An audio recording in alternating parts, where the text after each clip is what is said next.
नमस्कार, आप सभी का स्वागत है। आज आप भय का सफर के साथ एक और यात्रा पर चल रहे हैं। आज की रात हम 10 डरावनी दास्तानें सुनने जा रहे हैं, जिनके बारे में कहा जाता है कि ये सत्य घटनाओं से प्रेरित हैं। मैंने इन्हें नए रूप में आपके सामने रखने का प्रयास किया है ताकि आप भारतीय माहौल में इन कहानियों की सिहरन महसूस कर सकें। तो प्रकाश कम कर लीजिए, मन को तैयार कर लीजिए और सुनिए ये कहानियां जो शायद आज रात आपको सोने न दें। एक बड़े से प्राचीन मकान में रहने वाले दो भाइयों राकेश और नवीन का बचपन उत्तर प्रदेश की एक पुरानी नगरी में बीता। ये मकान उनके दादाजी ने खरीदा था, जो 100 बरस से भी ज्यादा पुराना था। मकान के भीतर बहुत सारे कमरे, लंबी टेढ़ी मेढ़ी सीढ़ियां और अंधेरा तहखाना था। बचपन में ही राकेश और नवीन को तहखाने से अजीब डर लगता था। वहां जाने से उनके रोंगटे खड़े हो जाते थे। लाल ईंटों से बनी दीवारें नम थीं, जिनमें से अजीब सी गंध आती थी। सीढ़ियां नीचे की ओर उतरती जाती और अंत में एक लोहे का दरवाजा था, जिसके पीछे का अंधेरा गहराई लिए हुए था। इस तहखाने में परिवार अनावश्यक सामान रखता था, लेकिन कुछ भी रखने या निकालने के लिए जब भी उन दोनों भाइयों को वहां जाना पड़ता, उन्हें ऐसा लगता मानो वहां कोई छिपी हुई नजर उनका पीछा कर रही हो। राकेश जब 10 बरस का था, तब उसे बार बार एक ही सपना आता। सपने में वह तहखाने में खड़ा होता और वहां कोई अंधेरी आकृति नजर आती, जो लाल जलती हुई आंखों से उसे घूर रही होती। अक्सर वह आकृति भयानक गर्जना करती और राकेश डर के मारे चीखते हुए जाग जाता। उसने मां पिताजी से शिकायत की, मगर किसी ने गहराई से नहीं सोचा। सभी को लगा कि यह बस एक बच्चे का डर है। समय गुजरता गया, दोनों भाई किशोर हो गए, लेकिन तहखाने का डर कम नहीं हुआ। एक शाम पिताजी ने अचानक राकेश को कहा कि वह तहखाने से कुछ औजार निकाल कर लाए, क्योंकि ऊपर के कमरे में मरम्मत करनी थी। राकेश पहले तो तैयार नहीं था, लेकिन मना करना संभव नहीं था। वह कांपते हुए सीढ़ियां उतरने लगा। नीचे पहुंचकर उसने सोचा कि जल्दी से औजार तलाशे और भाग निकले। जैसे ही उसने एक पुरानी अलमारी से औजार उठाने को हाथ बढ़ाया, उसे पीछे से घसीटने सी कोई आवाज सुनाई दी। ऐसा लगा मानो कोई भारी वस्तु फर्श पर रगड़ खा रही हो। वह पलटा तो उसे कुछ न दिखा। फिर भी उसकी रीढ़ में डर की लहर दौड़ गई। जल्दी से औजार लेकर वह भागा। अगले ही दिन घर में अजीब हरकतें शुरू हुईं। सीढ़ियों पर किसी के पैर पटकने की आवाज आती, मगर कोई होता नहीं। तहखाने के दरवाजे पर खरोंचें दिखती, जैसे किसी जानवर ने पंजे मारे हों। बिजली के बल्ब बार बार टिमटिमाने लगे। एक दिन मां ने शिकायत की कि उन्हें तहखाने से सड़ी हुई गंध आ रही है, जबकि वहां कुछ भी सड़ने लायक नहीं था। पिताजी ने मान लिया कि हो सकता है नीचे कहीं चूहे मर गए हों। कुछ समय बाद नवीन को भी डरावने सपने आने लगे।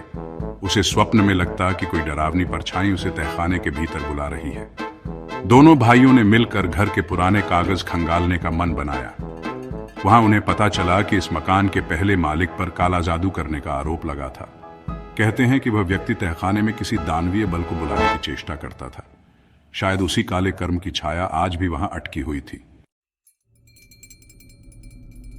अब दोनों ने तय किया कि कोई विद्वान पुरोहित बुलाकर मकान की शुद्धि करवाई जाए। अगले कुछ दिन बाद एक उम्रदराज पुजारी घर पर आए। उन्होंने पूरे घर में पवित्र जल का छिड़काव किया और अंत में तहखाने में उतरकर मंत्रोच्चार करने लगे। तहखाने में घुसते ही पुजारी के चेहरे पर घोर चिंता दिखी। उन्होंने कहा कि यहां नकारात्मक ऊर्जा प्रबल है। मंत्र जाप करते समय ऐसा लगा मानो दीवारें ही गूंज रही हों, जैसे कोई शक्तिहीन दानवीय घेरे में तड़प रहा हो। रात को सबको लगा कि मामला हल हो गया होगा, लेकिन उसी रात घर में भयंकर तूफानी आहटें सुनाई दी। तहखाने का लोहे का दरवाजा खुद ब खुद बज उठा। राकेश और नवीन जाग गए। पिताजी ने हिम्मत करके सबको अपने साथ लिया और तहखाने की ओर बढ़े। एक बार को लगा कि कोई भीषण गुर्राहट सुनाई दी। जब सबने मिलकर दरवाजा खोला, तो दीपक की रोशनी में दीवारों पर ताजा खरोंचों के निशान नजर आए, जिनसे लगता था कि बहुत मोटे नाखूनों से उकेरा गया होगा। पुजारी ने दोबारा घर आकर और भी कठोर प्रार्थनाएं की। अंत में उन्होंने सलाह दी कि इस तहखाने को सदा के लिए बंद कर दिया जाए।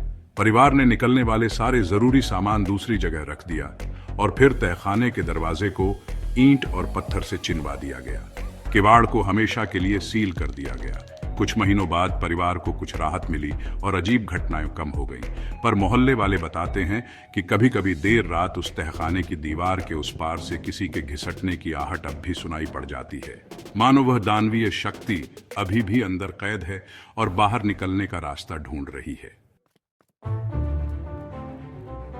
बिहार की एक लंबी राजमार्ग पर अक्सर लोकगीत और भजन सुनने वाले ड्राइवर रात के वक्त सफर करते रहते हैं। उस मार्ग पर एक मोड़ नंबर 13 भी पड़ता है।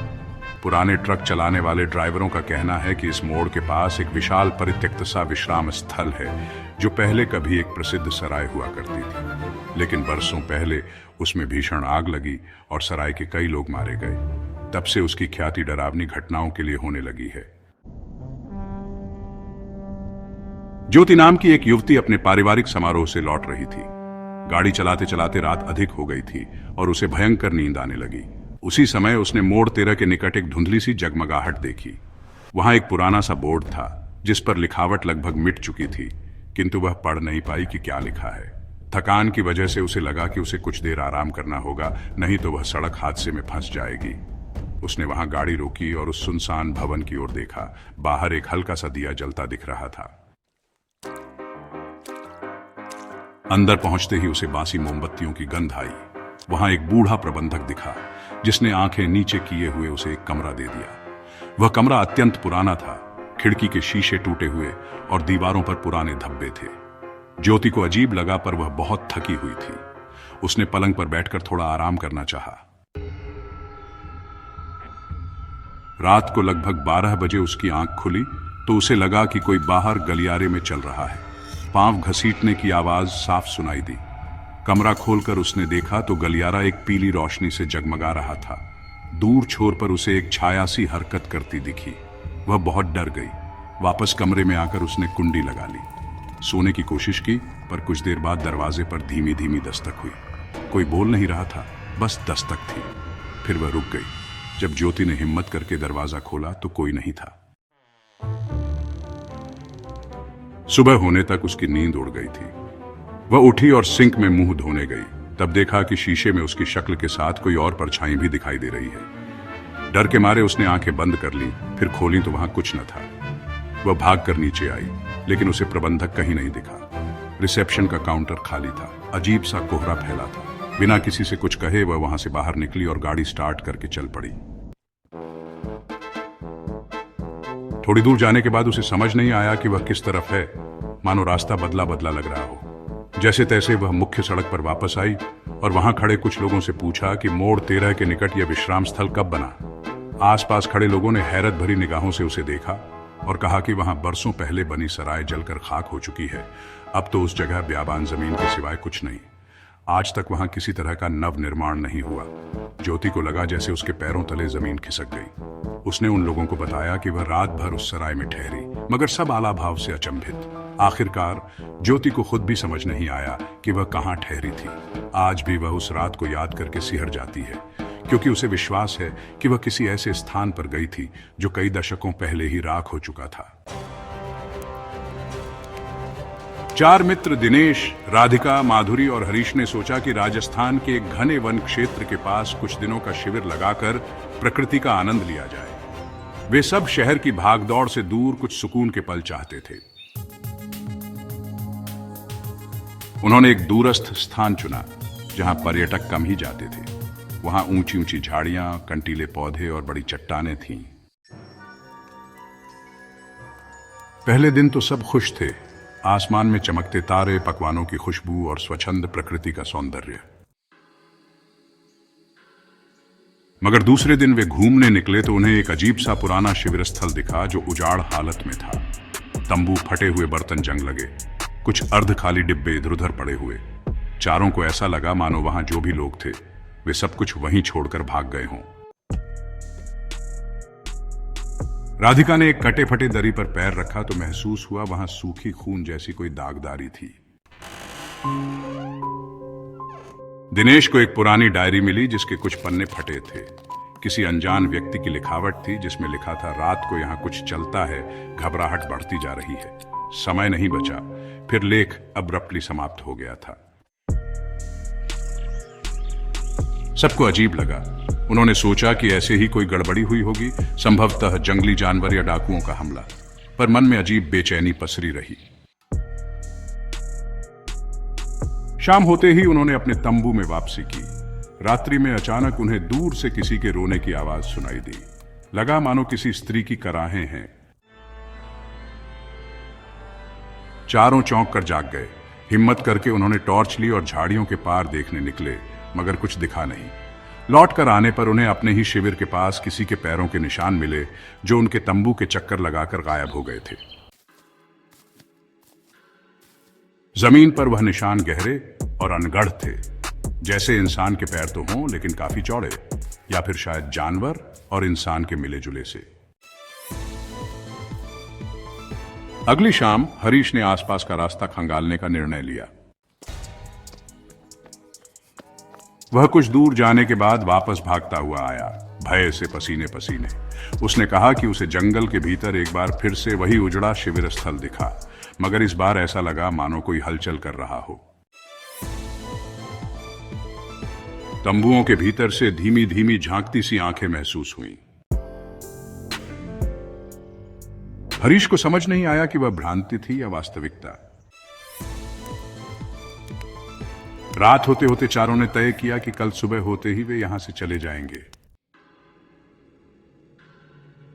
पर किस्मत को कुछ और ही मंजूर था। उसी रात उनके तंबू के इर्द गिर्द अजीब दुर्घटना होने लगी। पहले उनकी जलती हुई मशाल अपने आप बुझ गई। फिर कहीं से भयानक बदबू आने लगी। उसके बाद तंबू के कपड़े पर बाहर से खरोंचों की आवाज सुनाई देने लगी, मानो किसी विशाल पशु के नाखून तंबू को फाड़ देना चाहते हों। चारों भीतर सकपकाकर बैठे रहे, डर से कुछ बोल भी ना पाए। अचानक सन्नाटा हुआ।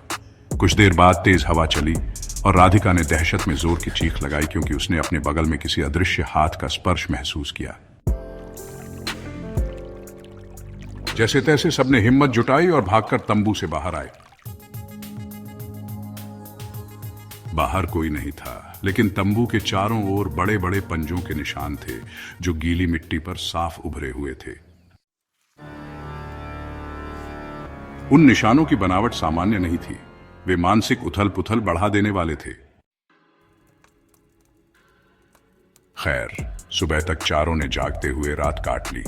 सूरज की पहली किरण के साथ उन्होंने अपना सारा सामान समेटा और तुरंत वहां से निकल चले। वन के बाहर जब वे पास के एक गांव पहुंचे, तो लोगों ने उन्हें बताया कि उस क्षेत्र में कई शिविर अचानक उजाड़ हालत में पाए जाते हैं। कई यात्रियों का अता पता नहीं चला।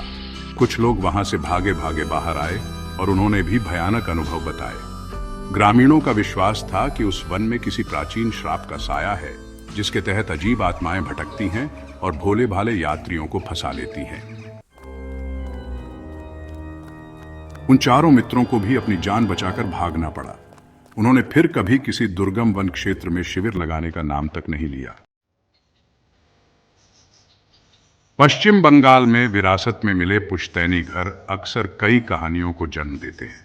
सुचित्रा को अपनी परदादी से एक पुराना घर मिला। घर में ऊपर की मंजिल में एक लंबी अटारी थी, जहां प्रकाश बहुत कम पहुंचता था। एक कोने में लकड़ी में जड़ाऊ नक्काशी से बना एक बहुत बड़ा आयना टिका हुआ था, जिसके ऊपर एक चादर डाली गई थी। ये आयना इतना पुराना था कि उसकी कारीगरी अनोखी लगती थी। सुचित्रा को जब वह मिला तो उसने सोचा कि इसे साफ करके घर की सजावट के लिए इस्तेमाल करेगी, लेकिन जैसे ही उसने चादर हटाई, उसे लगा कि अटारी में एक अजीब ठंडक फैल गई है। आसपास की हवा जैसे बोझिल हो गई। आईना देखते हुए उसे लगा कि उसका प्रतिबिंब हल्का सा अस्वाभाविक दिख रहा है। बैकग्राउंड में अटारी की दीवारों की छवि जरूर झलकती, मगर कोनों में अंधेरा ज्यादा गहरा दिखता था, जैसे रिफ्लेक्शन और वास्तविकता में थोड़ा अंतर हो। सुचित्रा ने इस बात पर अधिक ध्यान नहीं दिया, पर उस रात उसे अजीब सपना आया। सपने में उसे लगा कि अटारी से कोई उसे पुकार रहा है। उसने देखा कि वह अपने आप अटारी तक पहुंचती है और उस दर्पण में झांकती है। तभी दर्पण में कोई परछाई दिखाई देती है, काली, लंबी और रहस्यमयी। अचानक परछाइयों की लाल आंखें उभर आती हैं और सुचित्रा चीख के साथ जाग जाती है। अगली शाम उसने अटारी की लाइट लगाकर दर्पण का और निरीक्षण किया। अटारी में सब कुछ वैसा ही था, पर दर्पण के कांच पर हल्की सी धुंधली परत जमी हुई थी, जैसे गहराई में कोई धुआं बैठा हो। उसने साफ करने की कोशिश की, मगर धुंध कम ही नहीं हो रही थी। तभी उसे लगा कि दर्पण में उसके ठीक पीछे कोई खड़ा है। वह पलटी तो पीछे कुछ नहीं था, मगर दर्पण में उसका प्रतिबिंब ऐसा दिखा मानो कोई दूसरा चेहरा उसकी पीठ के पीछे झांक रहा हो। दिन बीतने के साथ घर में अजीब घटनाएं शुरू हो गईं। सुचित्रा जब कमरे में अकेली होती, उसे किसी के फुसफुसाने की आवाजें सुनाई देती। कभी आधी रात को उसे लगता कोई धीरे धीरे सीढ़ियां चढ़ रहा है, मगर घर में कोई नहीं होता। एक दिन उसकी सहेली शिल्पा उससे मिलने आई। सुचित्रा ने उसे अटारी में वह दर्पण दिखाया। शिल्पा को भी अजीब लगा, क्योंकि जब वह सामने खड़ी हुई तो कुछ देर उसके प्रतिबिंब के पीछे एक परछाई सी झलकी। दोनों सहेलियां डर गईं और भागकर नीचे आ गईं। अब तक सुचित्रा को समझ आ गया था कि दर्पण में कोई अपवित्र आत्मिक शक्ति है। उसने पुरानी बातें खंगाली तो उसे पता चला कि यह घर कई पीढ़ियों से उनके कुटुंब में है, और कभी किसी ने बताया था कि इस दर्पण का इस्तेमाल तंत्र मंत्र करने वाले किसी व्यक्ति ने किया था। उसने किसी आत्मा को कैद करने का दावा किया था। शायद वही आत्मा आज भी इस दर्पण में फंसी हुई थी। सुचित्रा ने सोचा, इसे तोड़ देना ही सबसे अच्छा होगा। एक अंधेरी रात वह हथौड़ा लेकर अटारी में गई। वातावरण बहुत भारी सा लग रहा था। दर्पण के पास पहुंचते ही उसे लगा कोई फुसफुसाकर उसका नाम ले रहा है। उसने डर पर काबू पाते हुए हथौड़े से दर्पण पर वार किया। दर्पण टुकड़ों में बिखर गया और उसी क्षण मानो कोई चीख सी वातावरण में गूंज उठी। घर के सारे बल्ब एक साथ झपकने लगे। सुचित्रा डर से पत्थर सी जड़ हो गई। लेकिन कुछ ही क्षणों बाद सारा शोर खामोश हो गया और घर फिर सामान्य सा लगने लगा। दर्पण के टुकड़ों को वह शहर से बहुत दूर फेंक आई। उसके बाद से घर में अनहोनी घटनाएं रुक गईं, मगर आज भी उसे लगता है कि कभी कभी शीशों पर, खिड़की के प्रतिबिंबों पर उसे वही अजीब परछाई दिख जाती है, जैसे वह कहीं न कहीं से अब भी उस आईने के टुकड़ों के माध्यम से पीछा कर रही हो। हालांकि सुचित्रा आशा करती है कि वह प्रेतात्मा हमेशा के लिए मुक्त हो गई हो, फिर भी अटारी का वह कमरा अब सूना ही पड़ा रहता है। मध्य प्रदेश के एक छोटे कस्बे में एक बुजुर्ग जोड़ा रहा करता था। केदारनाथ और सरिता उनके पास एक पुराना आलीशान हवेली नुमा मकान था, जो उन्हें पुश्तैनी जायदाद में मिला था। दिखने में तो बहुत खूबसूरत, लकड़ी का शिल्प, रंगीन कांच की खिड़कियां, बड़े बड़े खंभे, मगर लोगों में अफवाह थी कि वहां भूत प्रेतों का डेरा है। सफाई कर्मी बताते कि उन्हें कभी कभी दूसरी मंजिल की खिड़कियों से परछाई दिखाई देती है, जबकि घर में उस वक्त कोई न हो। पड़ोसी कहते कि रात को हवेली के बरामदे में परछाई घूमती है। केदारनाथ और सरिता पहले इन बातों पर यकीन न करते। यह हवेली कई दशकों से उनके परिवार में थी और उन्हें कुछ भी असामान्य कभी महसूस न हुआ था। लेकिन जब वे दोनों वृद्ध हो गए तो हवेली की देखभाल कठिन होने लगी। उन्होंने अलग अलग कमरों को किराए पर चढ़ाना शुरू कर दिया, ताकि कुछ आय आ सके और घर का रखरखाव चलता रहे। इसी क्रम में एक नवयुवती चंदा ने पहली मंजिल का कमरा किराए पर लिया। वह करीबी अस्पताल में नर्स की नौकरी करती थी। शुरू के कुछ दिनों में तो सब ठीक रहा, लेकिन एक रात अस्पताल से देर लौटते समय चंदा को लगा कि ऊपर की ओर सीढ़ियों पर कोई लंबी काली परछाई चली जा रही है। जब वह पास पहुंची तो वहां कोई नहीं था। उसने सोचा कि उसकी आंखों का धोखा होगा। 2-3 बार ऐसी ही घटनाएं हुई, कभी किसी के घबराए स्वर, कभी किसी के कदमों की आवाज, पर असल में कोई नजर न आता। एक दिन उसे लगा कि उसकी मेज पर रखी चीजें अपने आप अस्त व्यस्त हो गई हैं, हालांकि कमरे का ताला बंद था। चंदा ने केदारनाथ और सरिता को बताया, पर दोनों ने उसे समझाया कि पुराना मकान है, आवाजें आना सामान्य है, दीवारें पुरानी हैं, जलवायु परिवर्तन से खड़खड़ाहट होती होगी। मगर चंदा को यह तर्क नहीं झंझा। उसने रात को फोन पर रिकॉर्डिंग लगाने का प्रयास किया। जब उसने अगली सुबह रिकॉर्डिंग सुनी तो उसे फेंट सी सरसराहट लगी, जैसे कोई फुसफुसा रहा हो, बचाओ, सुनो। वह सिहर गई। उसने रिकॉर्ड दोबारा चलाई। सचमुच कोई धीमे स्वर में बार बार यही शब्द कह रहा था। उसे लगा घर में जरूर कुछ अनजानी आत्मा भटक रही है। कुछ दिन बाद एक रात वह अचानक चीख मारकर जागी। उसे महसूस हुआ कि कोई उसके पैरों के पास खड़ा है। कमरा अंधकारमय था, बस एक दिया की हल्की रोशनी। झट से उसने लाइट जलाई। वहां कोई नहीं था, लेकिन दरवाजा थोड़ा खुला हुआ था, जबकि वह हमेशा कमरा बंद रखती थी। वह इतनी डर गई कि केदारनाथ और सरिता के पास रोती हुई पहुंची। उनकी झुर्रियों भरी आंखों में भी चिंतन की लकीरें उभर आईं। केदारनाथ ने स्वीकारा कि ऊपर की मंजिल में कभी एक जवान लड़की ने संदिग्ध हालात में प्राण त्याग दिए थे। कई वर्षों से तमाम मेहमानों ने असामान्य हरकतों की शिकायत की, पर वे मानते थे कि कोई हानि पहुंचाने वाला कुछ नहीं है। लेकिन चंदा इससे संतुष्ट नहीं हुई। एक दिन उसने साहस किया और पुरानी अटारी में गई, जहां प्राचीन सामान रखा था। वहां उसे कुछ दस्तावेज और एक पुराना एल्बम मिला। एल्बम में एक युवा लड़की की तस्वीरें थीं जो खुश दिख रही थी। आखिरी फोटो में वही लड़की एक अजीब सी उदासी भरी नजर से देख रही थी। बस इतना लिखा था, क्यों कोई मेरी आवाज नहीं सुनता। चंदा को लगा कि उस लड़की की आत्मा यही पूछ रही है। उसी रात चंदा को लगा सामने की दीवार पर परछाई बन रही है। वह लहराती हुई उसके निकट आई, फिर मानो विलीन हो गई। कमरे में ठंडी लहर सी दौड़ गई।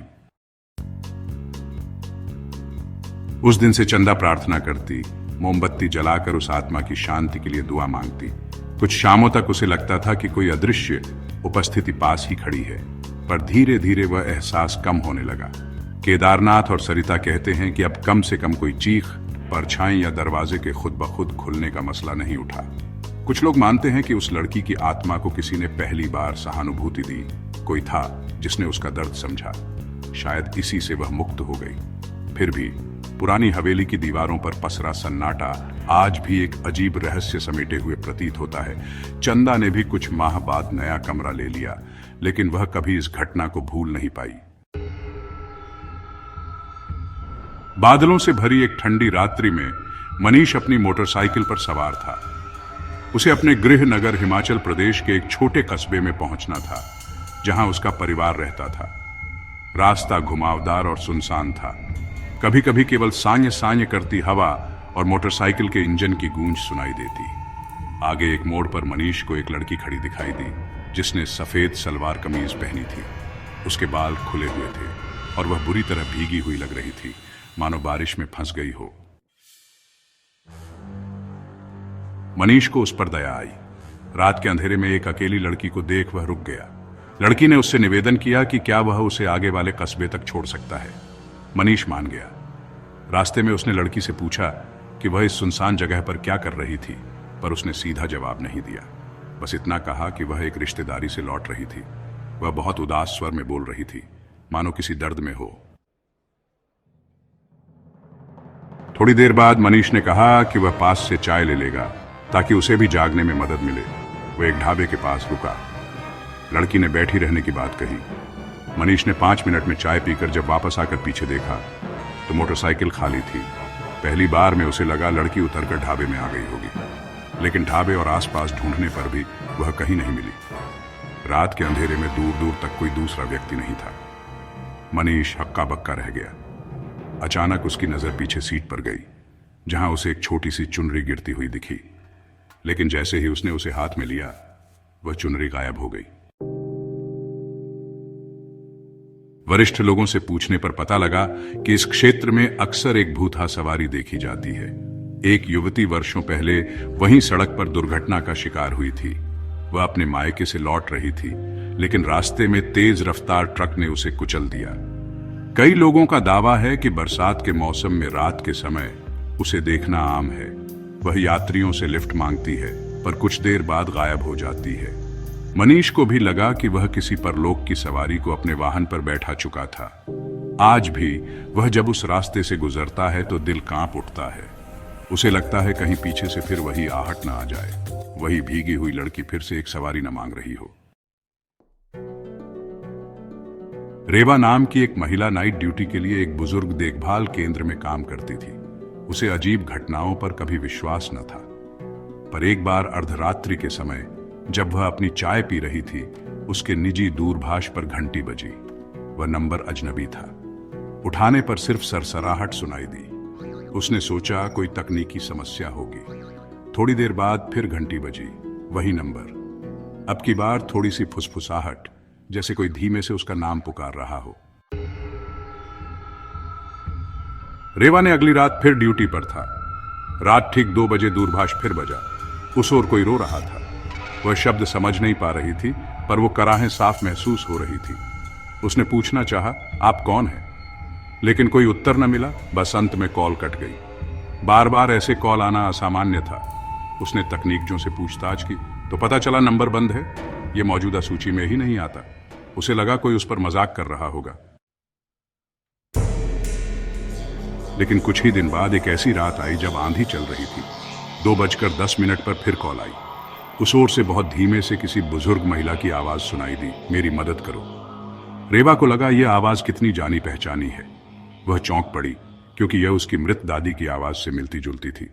वह डर गई और कॉल काट दी, पर स्नायु तंत्र थरथराने लगा। उसने फिर कभी उस नंबर को वापस नहीं मिलाया।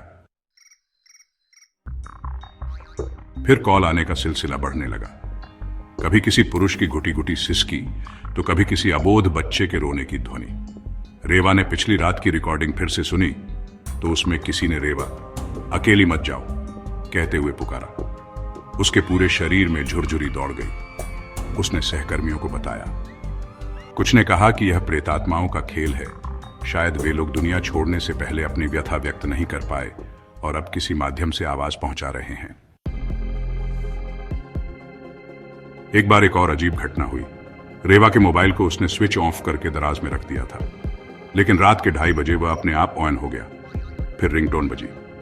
स्क्रीन पर वही नंबर चमक रहा था। इस बार उसने साहस करके फोन उठाया और बोली, मैं तुम्हारी मदद कैसे करूं? दूसरी तरफ कुछ अस्पष्ट आवाजें आईं, जैसे कई आत्माएं एक साथ बोल रही हों। रेवा कुछ संभल नहीं पा रही थी। फिर कॉल कट गई। इससे उसकी नींद उड़ गई। वह बहुत परेशान रहने लगी। आखिर में उसने एक साधु महात्मा से सलाह ली। साधु ने कहा कि संभव है जिन आत्माओं को शांति नहीं मिली वे अपने संदेश इस तरह से भेज रही हैं। उसने बताया कि अपने स्तर पर घर में दीप जलाकर उन आत्माओं की शांति के लिए प्रार्थना करनी चाहिए। एक रात 2 बजे जब फिर कॉल आई, रेवा ने कांपती आवाज में कहा, तुम जहां भी हो, ईश्वर तुम्हें शांति दे। मेरे माध्यम से यदि तुम्हें कोई संदेश देना हो तो दे दो। उस ओर थोड़ी देर सन्नाटा रहा। फिर बहुत फेंट सी आह भरी और कॉल कट गई। तब से वह नंबर दोबारा नहीं आया। रेवा आज भी उस देखभाल केंद्र में काम करती है, लेकिन हर बार 2 बजे के आसपास उसका दिल धड़क उठता है कि कहीं फिर वह परलोक से कोई संदेश तो नहीं आने वाला। वह मानती है कि कुछ रहस्य मृत्यु के पार भी हैं, जिन्हें हम विज्ञान से नहीं समझ सकते। इन कॉल्स ने उसका नजरिया बदल दिया। वह अब इस बात पर विश्वास करती है कि कभी कभी आत्माएं सहायता या शांति चाहती हैं और वे किसी भी माध्यम से अपना संदेश पहुंचा सकती हैं, इवन इफ इट अपीयर्स अप्रत्याशित या असंभव। उत्तर भारत के एक दूरदराज गांव में एक अजीब किस्सा बेहद प्रसिद्ध है। अर्धरात्रि का सीटीबाज। कहते हैं कि वह एक परछाई की तरह गांव की सुनसान गलियों में आता है। रात के 12 बजे के बाद सीटी बजाता है और जो भी उसकी सीटी सुने उसे अजीब सी सिहरन महसूस होती है। कई लोगों ने यह दावा किया कि उन्होंने एक लंबा दुबला पतला आदमी गली के अंतिम मोड़ पर देखा था, जो अपनी गर्दन झुकाकर बड़ी दबी हुई सीटी बजा रहा था। मगर जैसे ही कोई उसका पीछा करने या पास जाने की कोशिश करता, वह गायब हो जाता। अन्नू नाम की एक नवयुवती ने इस बात को अफवाह समझा। एक रात वह अपनी सहेली के घर से देर से लौटी। रास्ता कच्ची सड़क से होकर गुजरता था। लगभग आधी रात होने को थी। वह तेज कदमों से चल रही थी कि अचानक उसे दूर से एक धीमी बेसुरी सीटी की आवाज सुनाई दी। शुरुआत में उसने ध्यान नहीं दिया, लेकिन आवाज तेज होती गई। उसे लगा कोई उसके पीछे पीछे चल रहा है। अन्नू ने पीछे मुड़कर देखा, वहां कोई नहीं था। फिर भी सीटी गूंजती जा रही थी। उसका हृदय तेज धड़कने लगा। अजीब डर महसूस होने लगा। उसने अपनी रफ्तार बढ़ा दी, मगर जितनी तेजी से वह चलती, सीटी की आवाज भी उतनी ही पास आती प्रतीत होती। आखिरकार वह दौड़ती हुई अपने आंगन पहुंची, द्वार बंद करके अंदर जाकर सांस ली। पर अचंभा यह था कि बाहर से भी वही सीटी उसे सुनाई देती रही। उसकी मां ने भी सुना। अन्नू कांपती आवाज में बोली कि उसे लगा कोई अनदेखा प्राणी उसका पीछा कर रहा है। पड़ोस के कुछ लोगों ने बताया कि वर्षों पहले एक युवक रात के समय गांव की सीमा पर आकस्मिक मृत्यु का शिकार हो गया था। कहते हैं कि उस युवक की आदत थी असामयिक पहर में सीटी बजाकर घूमने की। बीते समय में कई लोगों ने दावा किया कि उन्होंने उसी युवक का भूत सुना है जो अब भी अपनी आदत दोहरा रहा है। कुछ का मानना है कि वह प्रेत कभी किसी को नुकसान नहीं पहुंचाता, बस उसकी सीटी डरा देती है। लेकिन कुछ दूसरे लोग कहते हैं कि अगर आप उसका पीछा करते हैं या उसे चुनौती देने की कोशिश करते हैं तो वह आपका पीछा घर तक करता है। पूरी रात सीटी की आवाज आपके दिमाग में गूंजती रहती है और इंसान डर के मारे बीमार पड़ जाता है। अगली शाम अन्नू के चचेरे भाई ने हिम्मत करके उस रास्ते पर जाकर सीटीबाज को ढूंढने का प्रयास किया। वह अपने साथ डंडा लेकर चला। सचमुच 12 बजते ही कहीं दूर से सीटी की आवाज आई। वह आगे बढ़ा तो सड़क के मोड़ पर उसे एक लंबी परछाई दिखी। वह फुसफुसाया, कौन है? परछाई ने जवाब नहीं दिया, बस धीरे धीरे अपनी गर्दन घुमाई। उसका चेहरा अंधेरे में छिपा था, पर एक हल्की लाल चमक उसकी आंखों में दिखाई दी। चचेरे भाई ने डरकर पीछे हटना चाहा, मगर पैर जम गए। उसे लगा कि वह परछाई आगे बढ़ रही है। तभी किसी तरह उसने साहस करके उल्टे कदम दौड़ लगा दी। परछाई हवा की तरह गायब हो गई। बस सीटी की वह भयानक धुन सुनाई देती रही। अन्नू आज भी आधी रात को बाहर निकलने से डरती है। गांव में यह किंवदंती मशहूर हो गई कि अर्धरात्रि का सीटीबाज कोई भूलने वाला प्रेत है जो अपने आखिरी सफर पर अटका रह गया है। यदि आप उसे सुन लें तो अच्छा है कि जल्द अपने घर में रहें, दरवाजे बंद कर लें, क्योंकि जो कोई उसका आमना सामना करता है वह कई रातों तक सो नहीं पाता। सीटी की वह डरावनी धुन उसके कानों में गूंजती रहती है। तमिलनाडु के एक प्रसिद्ध शहर में एक पुराना आलीशान विश्रामालय है जिसकी ऊपरी मंजिल पर एक कमरा बहुत कुख्यात है। कक्ष 707। यह इमारत ब्रिटिश काल में बनी थी। भीतर बहुत सुंदर सजावट थी, पर कहा जाता है कि यहां पर कुछ आत्मिक हलचलें देखी गई। प्रबंधन कई बार उस कमरे को बंद रखने का प्रयास करता रहा है, लेकिन कभी कभार कोई रोमांच पसंद करने वाला यात्री वहां रुकने की जिद कर बैठता है।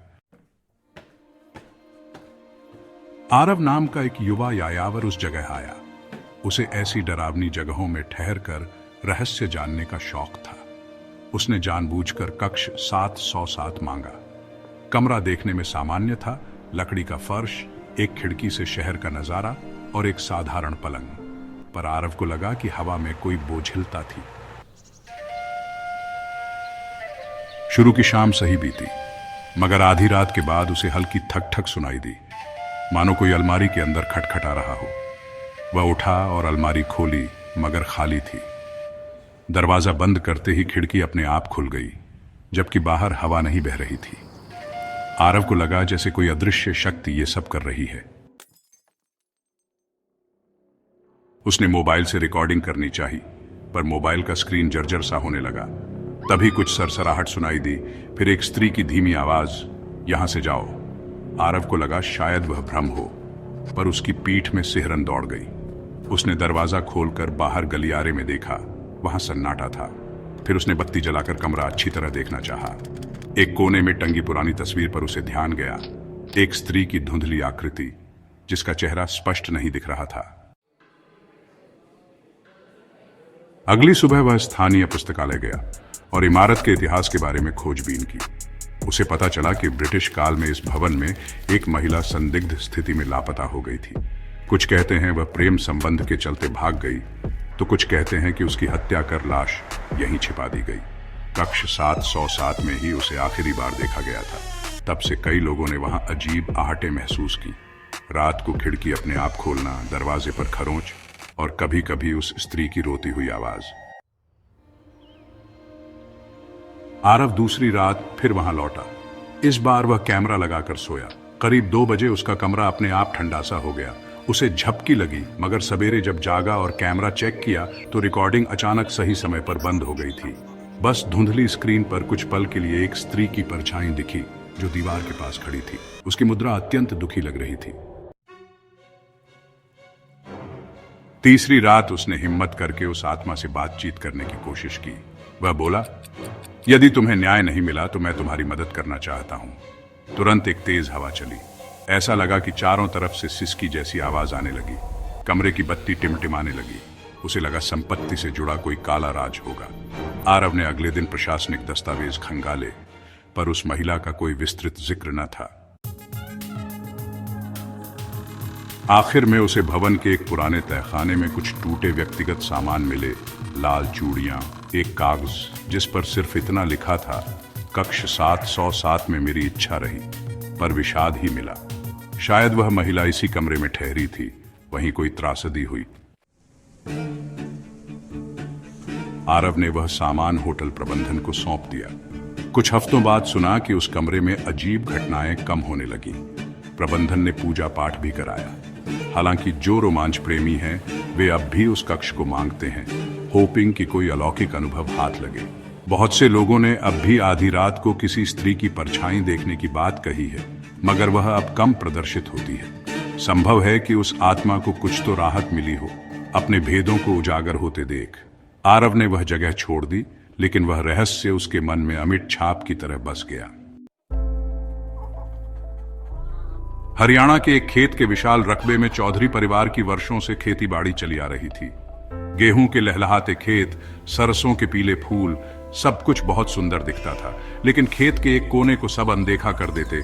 वहां कभी जुताई नहीं होती थी। उस हिस्से को परिवार ने घेर कर छोड़ रखा था।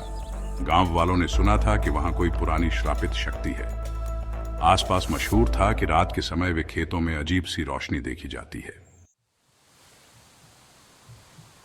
एक दिन शाम ढलने से पहले वह चुपके से उधर पहुंच गई। वहां घनी झाड़ियों के बीच एक गोल पत्थरों का घेरा था, जिन पर काले निशान दिखाई देते थे। उन पत्थरों पर अजीब चिन्ह उकेरे हुए थे। हवा में जैसे स्थिरता थी, न पक्षियों की आवाज, न हवा की सरसराहट। उसी पल आसमान में बादल छा गए और धुंधलका छाने लगा। उसे लगा कोई उसके पीछे खड़ा है। पलटी तो कुछ न दिखा, लेकिन उसके रोंगटे खड़े हो गए। किसी ने उसके कंधे पर हल्का सा स्पर्श किया हो, ऐसा उसका एहसास था। वह घबरा गई और घर लौट आई। रात को उसे डरावने सपने आने लगे। वह देखती कि वही पत्थरों का घेरा तेज रोशनी से जगमगा रहा है और वहां कोई लंबी भयानक छाया घूम रही है जो उसे पुकारती है। अगली दोपहर पार्वती ने साहस करके अपनी मां से पूछा। मां ने अनमने भाव से बताया कि पुरखों की कहानियों में आता है कि कभी उस खेत के मालिकों का दूसरे जमींदारों से विवाद हुआ था। विरोधी ने तांत्रिक विधि का सहारा लेकर उस हिस्से को श्रापित कर दिया। तब से अजीब घटनाएं होने लगी। पशु वहां जाते तो बीमार पड़ जाते या गायब हो जाते। मकान भी उस कोने के पास बनवाना बेकार गया। सामान अपने आप टूटने लगा। उस दिन से परिवार ने वह हिस्सा खाली छोड़ दिया है। मान्यता है कि वहां एक अनजान सत्ता भटक रही है, जिससे पार पाना मुश्किल है। पार्वती को डर भी लगा, पर जिज्ञासा कम न हुई। उसने एक दिन निश्चय किया कि किसी पंडित जी से सलाह लेनी चाहिए। वे गांव के एक विद्वान पंडित से मिली, जिन्होंने उसे बताया कि ऐसी जगह पर पूजा और अनुष्ठान कराया जा सकता है, पर यह बहुत जोखिम भरा भी हो सकता है। यदि वह सत्ता जाग गई तो विनाशकारी परिणाम हो सकते हैं। पार्वती ने अपने माता पिता को समझाया कि इस श्राप को सदा के लिए दूर करना ही अधिक अच्छा होगा। पहले तो सब मना करते रहे, लेकिन अंत में सहमत हो गए। अनुष्ठान के दिन शाम को सब उस कोने में पहुंचे। पुजारी ने मंत्रोच्चार शुरू किया, पत्थरों पर जल छिड़का, अग्निकुंड जलाया। अचानक तेज आंधी चली। लाभहानि के भय से कुछ गांव वाले पीछे हट गए। पार्वती वहीं डटी रही। उसे लगा मानो खेती के बीच से कोई ऊंची आकृति दिखाई दे रही है, मगर असल में वहां कुछ न था। वातावरण भारी होने लगा। गांव के कुत्ते रोने लगे। फिर पुजारी ने एक आखिरी शक्तिशाली मंत्र बोला, जिसके साथ ही जैसे बिजली कड़क गई और पत्थरों का घेरा एक झटके से फट सा गया। जमीन पर दरारें उभर आईं, जबकि कहीं और ऐसा न हुआ। The curse, it seemed, had finally been lifted. The air felt lighter, and for the first time in years, the field seemed to breathe freely. Parvati, with a mix of relief and awe, knew that their lives would never be the same again. The villagers, slowly returning, looked at the once cursed land with newfound hope. The shadows had been dispelled, and with them, the fear that had gripped their hearts for so long. उस वक्त सबने महसूस किया कि मानो कोई अदृश्य बाधा मुक्त हो गई। अजीब सी सर्द हवा बहकर गुजर गई और फिर सब शांत हो गया। धीरे धीरे लोग बिखरे पत्थरों को हटाने लगे। कुछ दिनों बाद वहां जमीन को समतल कर दिया गया। हैरत की बात यह थी कि अब गाय भैंस वहां जाने से नहीं डरती थी। खेती भी अच्छे से होने लगी। पार्वती ने राहत की सांस ली। उसे यकीन था कि उस श्रापित बल को शांति मिल गई या उसे निष्कासित कर दिया गया। हालांकि कुछ बुजुर्गों का कहना है कि रात में कभी कभी फिर भी एक हल्की रोशनी उस कोने में देखी जाती है, मानो उस प्राचीन शक्ति का अंतिम अंश अब भी कहीं गहराई में पड़ा हो। अब आप सभी ने ये 10 कहानियां सुनी जो अलग अलग जगहों की हैं, मगर सब में छिपा है डर और अनजाना रहस्य। यदि इनमें से किसी एक भी दास्तान ने आपके रोंगटे खड़े कर दिए तो नीचे साझा कीजिए कि किस कहानी ने आपको सबसे ज्यादा डराया। और अगर आप ऐसी ही कहानियां आगे भी सुनना चाहते हैं तो भय का सफर को जरूर पसंद करें, मित्रों के साथ साझा करें और सदस्यता लें। हमें बताएं आपको सबसे भयानक पल कौन सा लगा। अगली बार हम फिर मिलेंगे कुछ और खौफनाक और रोमांचक अनुभवों के साथ। तब तक देर रात अकेले किसी सुनसान जगह जाने से पहले सोच लीजिएगा, क्योंकि कौन जाने किसी अटारी का दर्पण, किसी तहखाने का दानव या किसी अर्धरात्रि के सीटीबाज की परछाई आपके इंतजार में हो। आपका सफर डर से भरा रहे पर सुरक्षित रहे।